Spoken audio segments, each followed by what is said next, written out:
Forgot to add a collaborator? Here's how to fix it after posting. First, open your Instagram app on your device.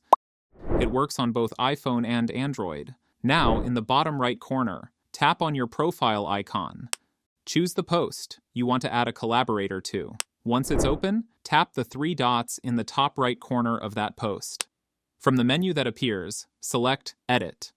Now look closely. At the bottom left corner of your photo or video, you'll see an option that says Tag People, or a little tag icon with a plus sign. Tap on it. Here you'll see two options, Tag People and Invite Collaborator. Tap on Invite Collaborator. Now just type the username of the person or brand you want to collaborate with. Once you've selected them, hit Done.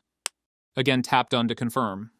Instagram will now send them an invite, and once they accept, their username will show up on your post as a co-author, meaning the post will appear on both your profiles. And that's it.